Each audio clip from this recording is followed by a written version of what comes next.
Apparently, the Malachim find out that it's only a dummy in this bed, and they now share the situation with the king. It's not clear if the king is summoned and now he comes, or he's there all the time. But in Pasuk Yud Zayin, verse 17, Vayomer Shaul el Michal, Lama kacha rimitini? Wow, what a question to pose to your daughter. Why did you cheat me? Why did you deceive me? Vatishalchi et oivi vayimalet. Is that what you did? You sent my enemy. And what did he do? And he fled.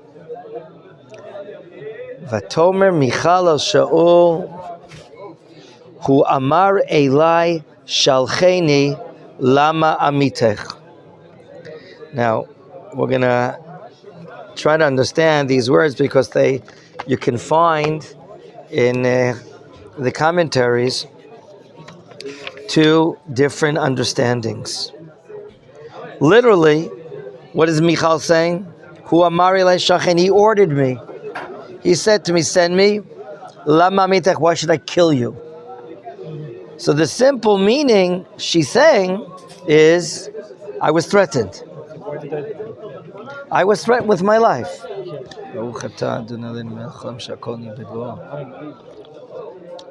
Okay? Along the lines that we understand the Pshat is a Midrash Shmuel. And the Midrash Shmuel says the following.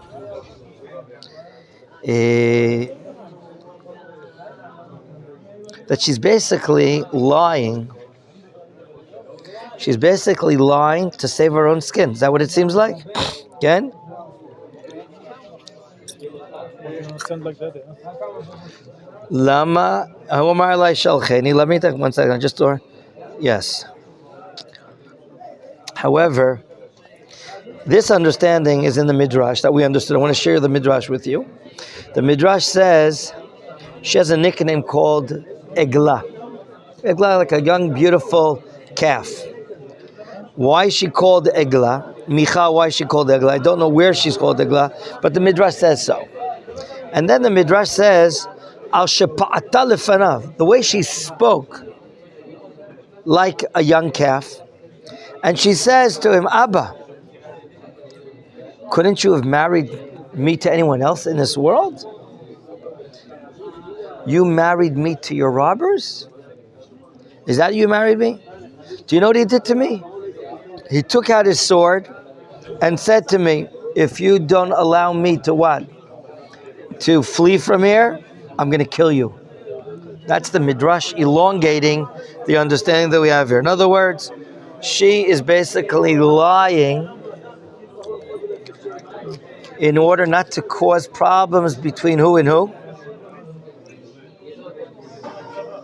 between her and her shoulder. Her and her father. He threatened to kill me. So maybe,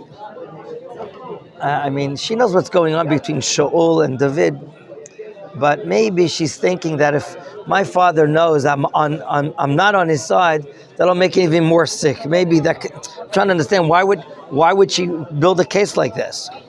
But this is one way of understanding. I want to share with you another understanding. She's saying, what does it mean when he says Lama rimitani avi?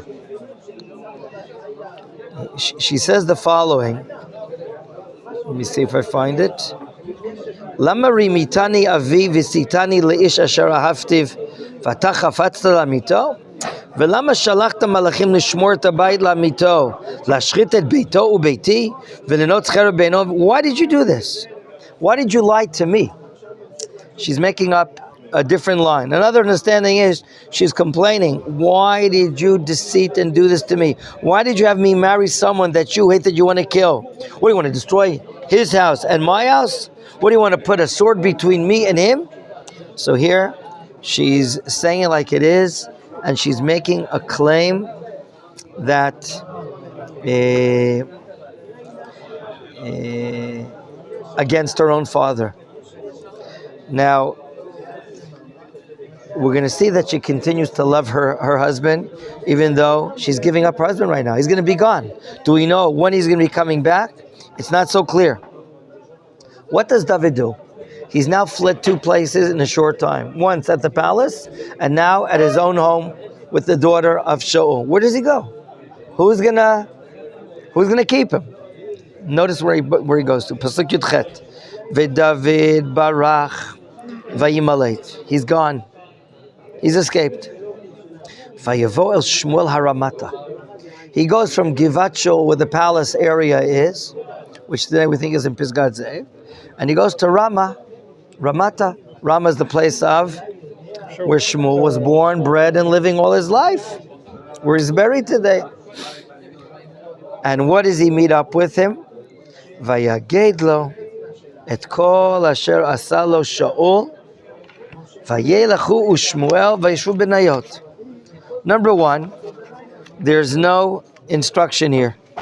What does he say to him? He says to him, he tells him everything that happened, everything that Shaul tried to do. And then, do we hear a reaction of Shmuel? Nothing.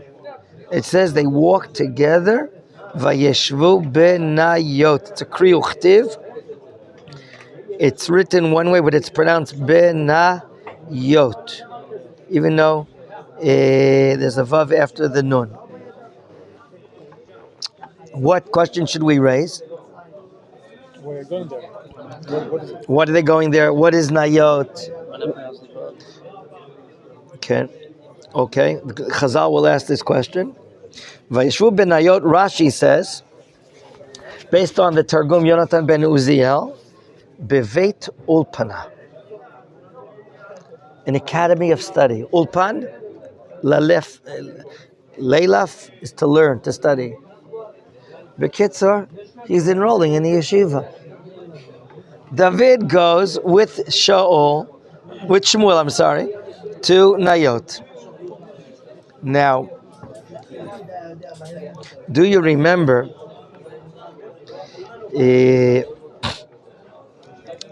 last time they were really together?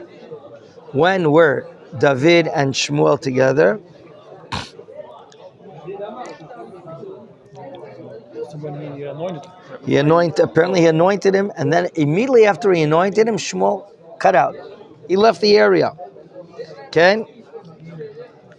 There, when he anointed him, he brought a korban beforehand. There were people, there were invitees there.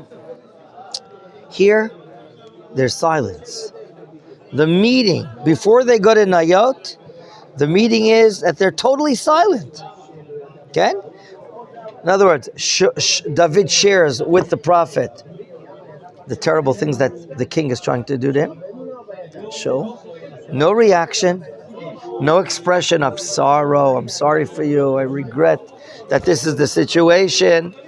Okay? Unlike the former meeting where Shmuel did a korban, invitees, and so on and so forth. And now, let's go on and see what's happening here in Nayot. I wanted to read with you what the Abarbanel says. And then we're going to do some reading together. Very fascinating. It says here, the Abarbanel says that David arrives at Shmuel, and he tells Shaul all the happenings, all the affairs, all the difficult things that he's been going through, and that Shaul wants to kill him. Now, why would you go to Shmuel? Because you think he's on your side. He anointed you. He'll be comforting you. Okay? Shmuel here, they don't say anything, but they go together, and as I'm sure David is asking for advice, asking for comfort, he takes him to a place where there's prophecy. As we're about to see Nayot, Rashi says, like the Targum says, that everyone else is bringing it, it's a Beit Midrash, but you know what? For prophets. Where exactly is Nayot? We don't know. I don't know. It must be not too far from Ramah. Can't be too far from Ramah. I don't know exactly where it is. I'm sorry. So let's see what happens here. Pasuk Kaf. Vayishlach Shaul Malachim. He sent out a team of people to search for David. Lekachet David, with the purpose of arresting him, right? Vayar, this team that arrives, apparently they arrive to Nayot, and what do they see? Et lahakat hanivim nibim, an interesting noun, a flock. A laka could be the same word like you see a bunch of birds together. What do you call that? A flock of birds, is that the word? What? A flock of birds.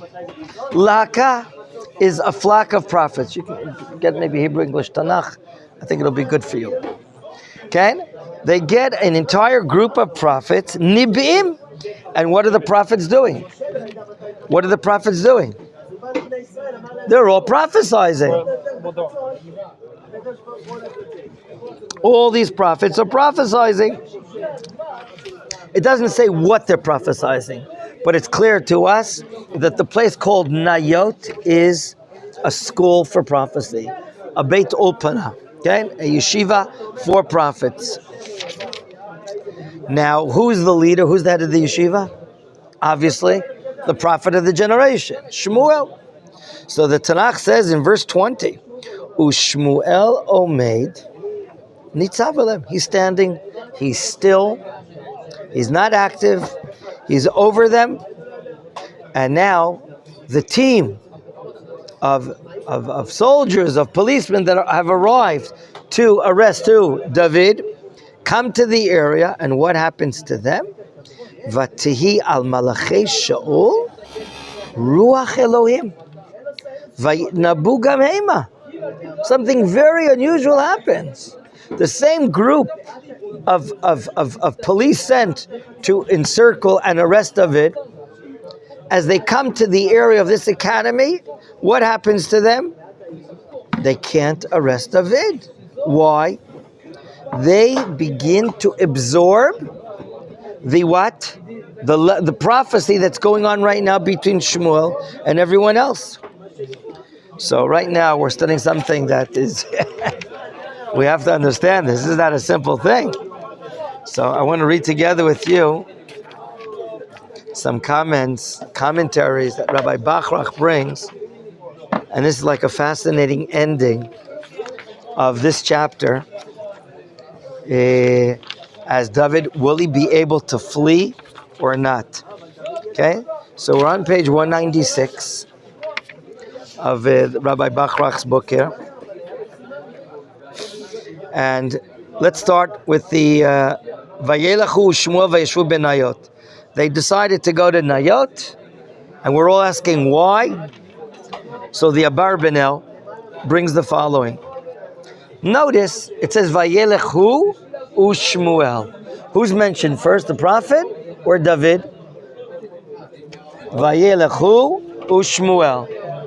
Who is David here? Yes. Excuse me, don't you think the prophet of the generation should be mentioned first? But the Tanakh mentions who? David. Why is that?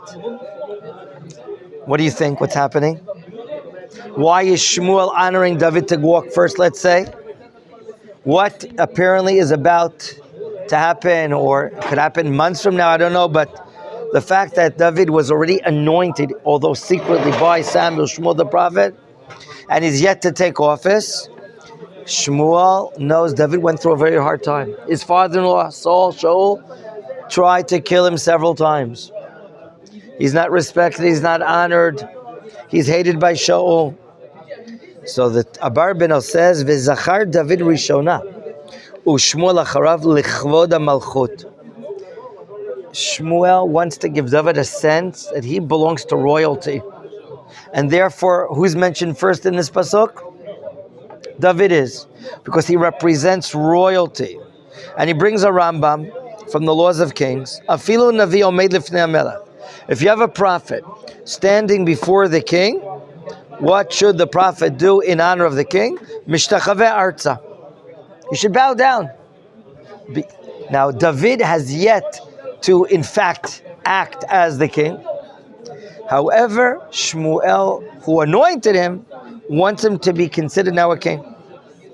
Let's keep on reading. B'chvodo shel melech, in the honor of a king, mikabel Shmuel Levi David. He honors him as if he's king. Asher mashcho b'keren Hashem. And remember, with the horn of anointing oil, Samuel anointed him. Ulai haya b'zeh gam nocham me'at leish asher gala mi beito. Maybe this is considered nocham. Nocham is like nechama, a little consolation. Why does David need a lot of consolation right now? Because he's just fled from his wife. He's fled from the king's palace as well. Don't you think that the prophet Samuel was very sorry for the agony he's going through? There's no doubt that David has now told Samuel all the details of all the troubles he's going with the king. Don't you think Samuel is what? Sorry for him? Of course he is. Look at this. He's happy to be with him. Lerotet panav. He hasn't seen him in a while. This is the second time he's seeing him. Do you remember what was described about his features? Who had Moni, David is reddish, like you. Im yafei einaim, with good-looking eyes. V'tov roi, a good appearance. So now, Shmuel and David are meeting for the second time. First meeting ever since he anointed him. What do you remember? I mean, I'm talking to you, Shmuel. What do you remember about the first meeting you had with him? Do you remember how you accepted him? You called him that you're the king, you're the choice, you're the joy of all of Israel. You brought offerings then. That first meeting was very celebrational. You brought offerings. You said you're the need of all the Jewish people, you and your father, and you put him at the table ahead of everyone. Ken? I'm sorry. I'm getting mixed up with Saul. Do you remember Shmuel? Do you remember Saul was looking for the lost asses he had of his father? And then they decided to go into the town where Shmuel is living.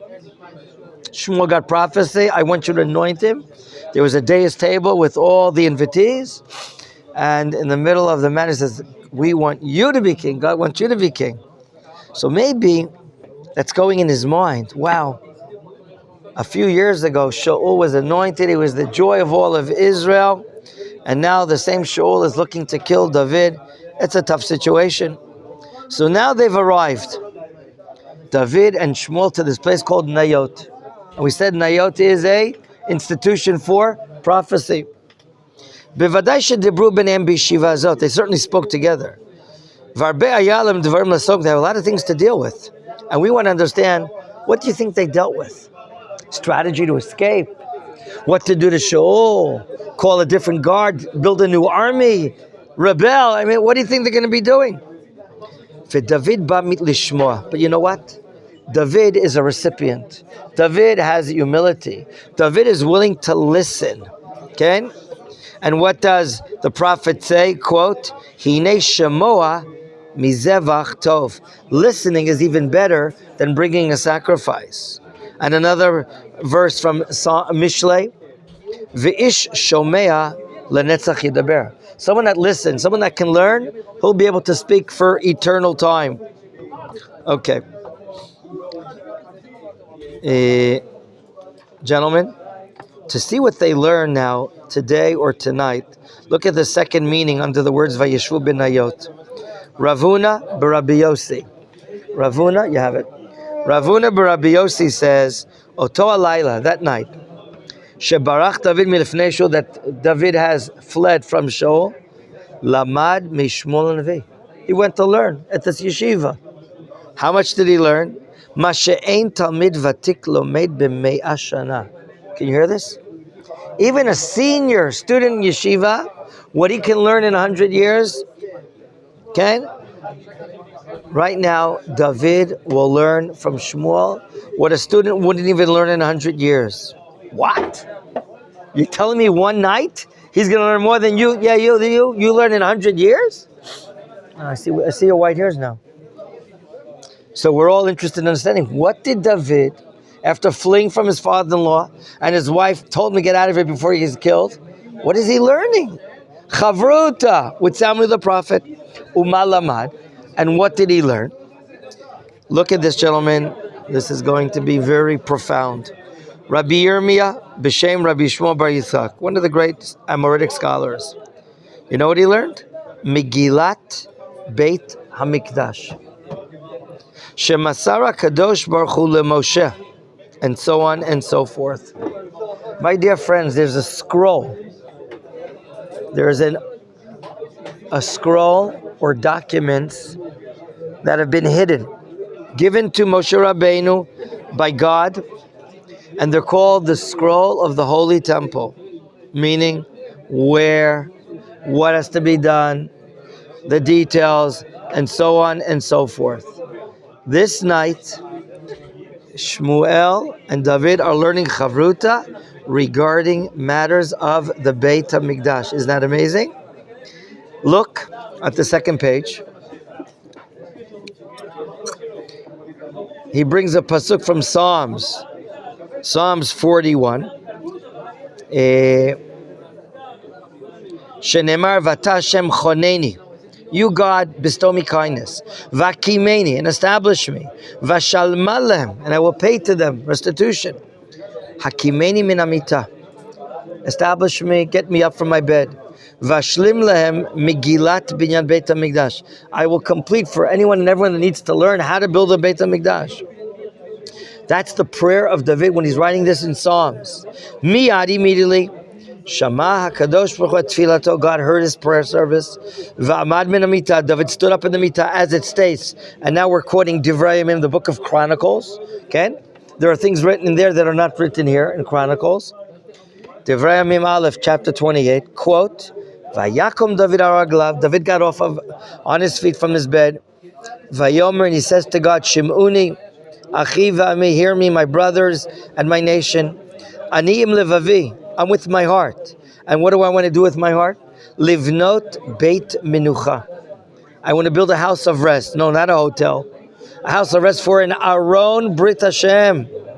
A house of rest for the Holy Ark, the covenant of God. Viladom Raglei Elokeinu. And a place where God's feet can rest, metaphorically. Vachinoti levenot. And I want to establish to build it.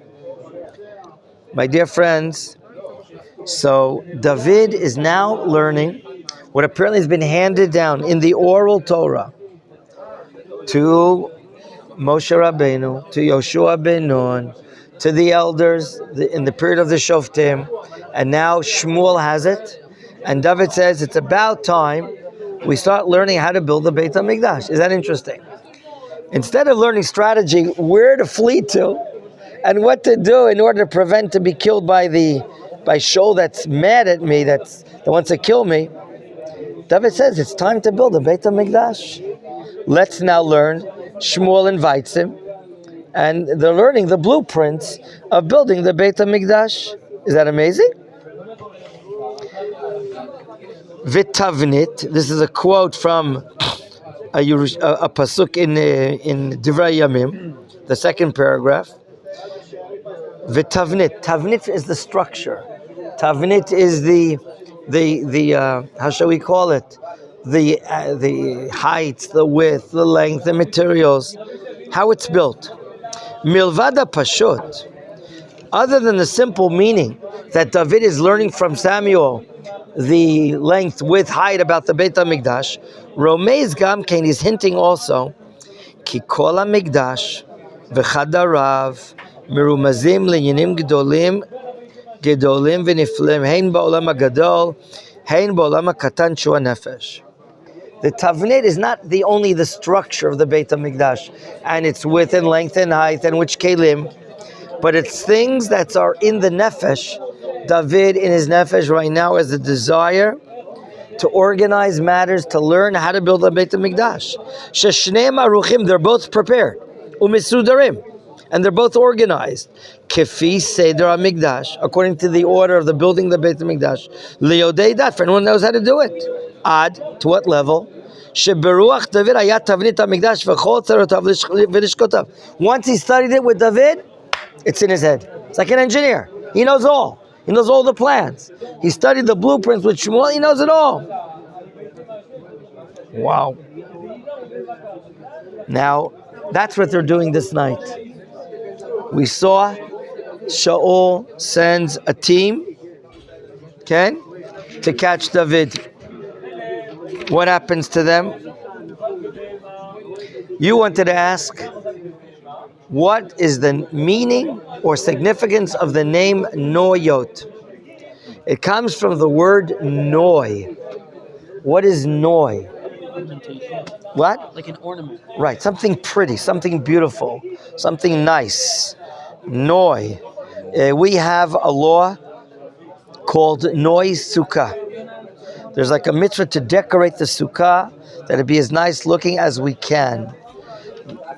What does nice looking have to do with the plans of the Beit HaMikdash?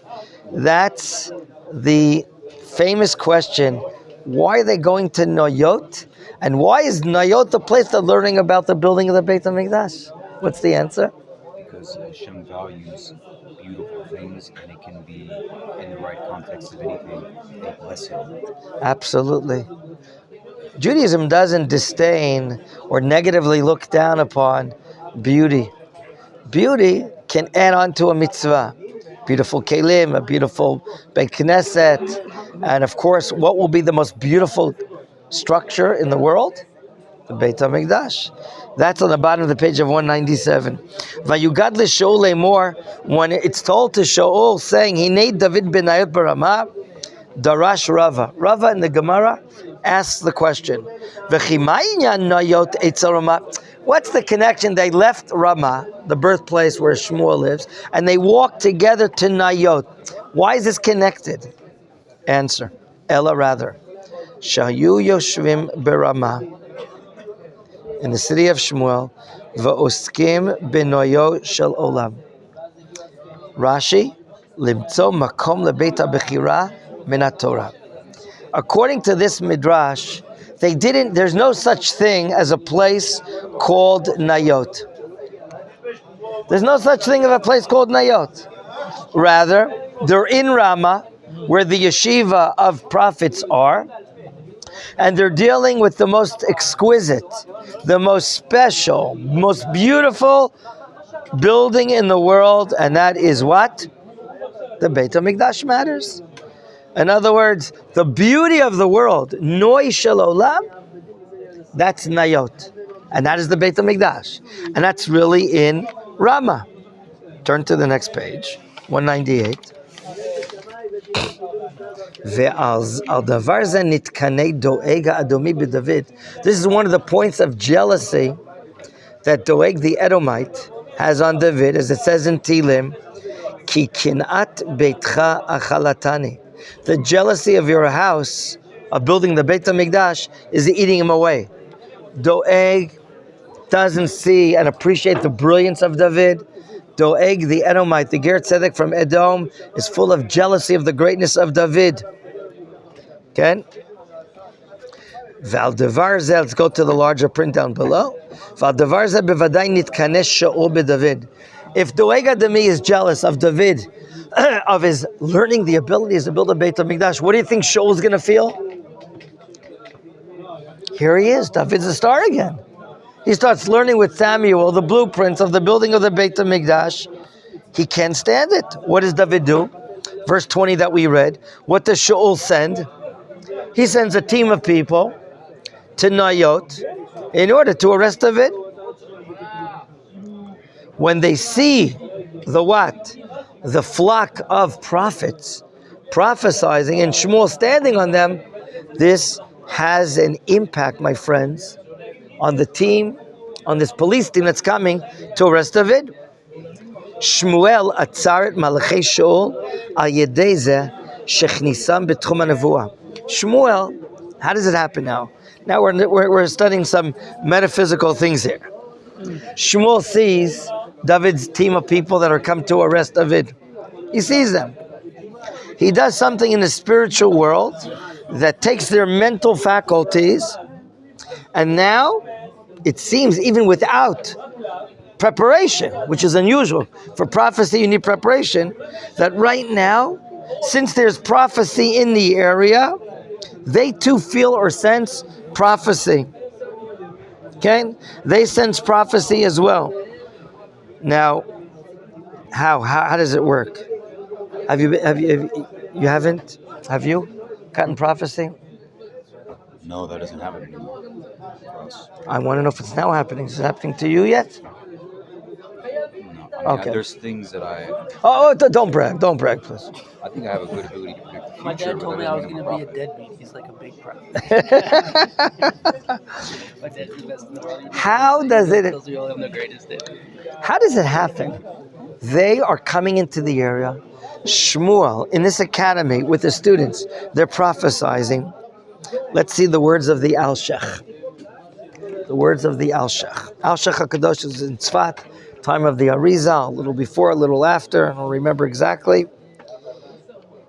It says, Shmuel standing on them. Hine, behold.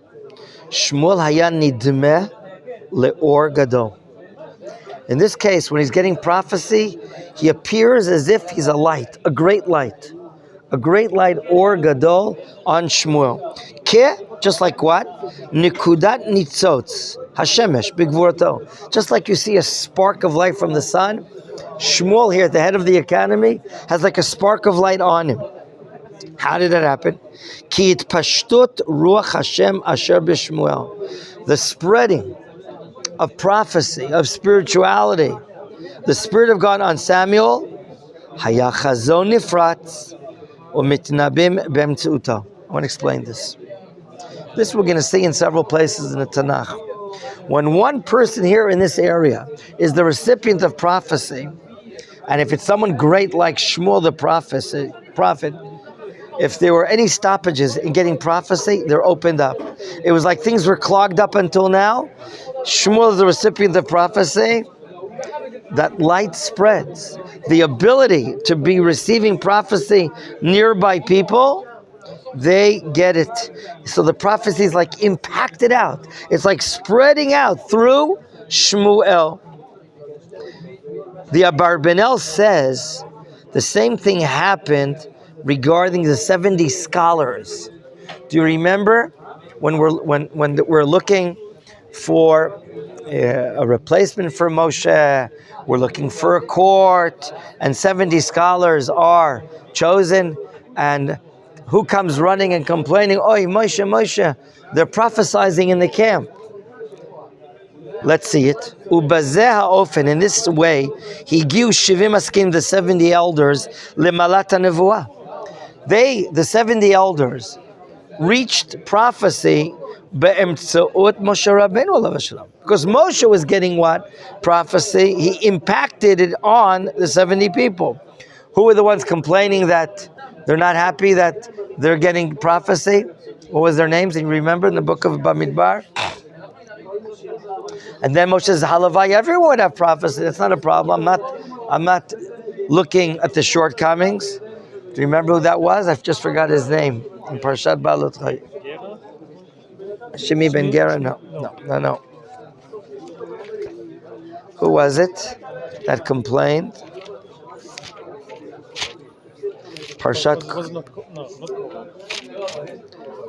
Korach. Not Korach, Parshat Balotcha. Here. This? No. Here. Eldad u'Meidad. Okay. Moshe, I think it's Eldad u'Meidad. I'm sorry. No,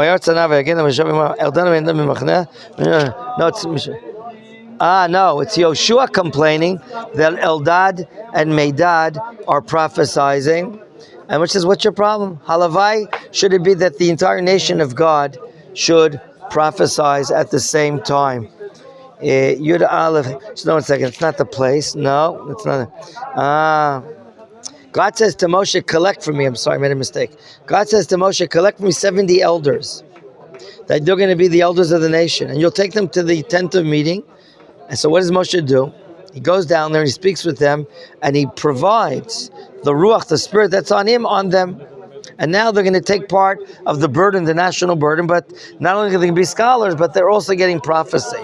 So we see the same way that Moshe, a recipient of prophecy, has an impact on 70 scholars, so too now, Shmuel, who's getting prophecy, he's like a beacon of light, he's a source of light. Here come the police. They can't do their job. Why? They're hit with prophecy. Right now, they just can't move. Not that they're frozen, but they're now getting prophecy. They can't go up and take a David and arrest him, and so on and so forth. So, let's continue read the bottom of the page. Od marvinit bonein. Shortly, we'll think about it. B'pikisha merageshet, about this exciting meaning of the three personalities of this book: Shmuel, Shaul, and David. Okay, we're reading about an amazing plot here. That it's all about the foundation of what? The kingdom of Israel. Next page, 199. What would you expect to see in this meeting after we all learned until now, huh? You're David. You go to Shmuel, you tell him your sob story, that Saul wants to kill you. And you hope he's going to listen to you. And what are you going to hope? That he's going to help you out. What would you expect it to happen in this meeting? Aleph, Shmuel yaseh shalom. Shmuel will make peace between the two kings, Saul and David. If not that, maybe Shmuel yochiach et Shaul. Maybe he should rebuke Saul. The prophet has the ability to rebuke Saul. That you're for no reason running after David? Or do you remember when he anointed David and they went on the roof that night? Just like he spoke with him at that first meeting on the roof. When they met for the first time. He taught him probably how to rise in your matters of becoming king and managing royalty. Maybe you would have expected Samuel to say, David, look, I know I taught you how to rise in the kingdom, but now's the time to come down. Get off of the high tree. It's not working out. He wants to kill you. Okay? Maybe you expected that Shmuel can listen. Ignore for being king for right now in the interim. That's another possibility. Or another possibility, Rabbi Bachrach suggests, how could it be right now that there could be an upcoming meeting between Samuel and Saul? V'lo katuv, did it not state in chapter 15, V'lo yasaf Shmuel erotet Shaul? He didn't add, because that he lost his kingdom, he made a decree he's not going to further any meetings with Saul. Ad yomoto. Until he dies. Ki yitabel Shmuel. Do you remember? Shmuel is so saddened that this is the decline of Shaul. So what are you, David, expecting Samuel to do? He's going to speak on your behalf? He's not going to speak to him. So, no, he doesn't speak to Saul. No, he doesn't tell David to decline. Yes, he teaches him the Megillah of Beit HaMikdash. This is the ending of our amazing chapter here. Okay? Let's finish the few psukim that we have left. Pasuk Kavbet. After everyone is prophesying, Vayelach kamua Ramata. Shaul himself comes to Ramah. Vayavo ad bora gadol asher baseichu. There's a very deep pit in a place called Seichu there. Vayishal, he asks, Vayomer, Eifo Shmuel v'David? What is the answer? Vayomer, Hinei benayot beramah. Nayot continues to be the famous place here, Benayot beramah, where they studied about the matters of the Beit HaMikdash. Okay? Pasuk Kav Gimel, Vayelech Sham El Nayot beramah. Saul is arriving now, where Samuel and David are. Vati alav gamhu ruach elokim. Can't believe it. Shaul, I don't know if he's thinking he's going to kill him. He too starts being a recipient of what? The Spirit of God prophecy. Vayelech haloch vayitnabei. He goes on and on in a state of prophecy ad bo, until he arrives indeed Benayot beramah. Wow. Here He has Ruach Elokim. He doesn't have the Ruach that he had in the past, which was Ruach Ra'ah. Do you remember?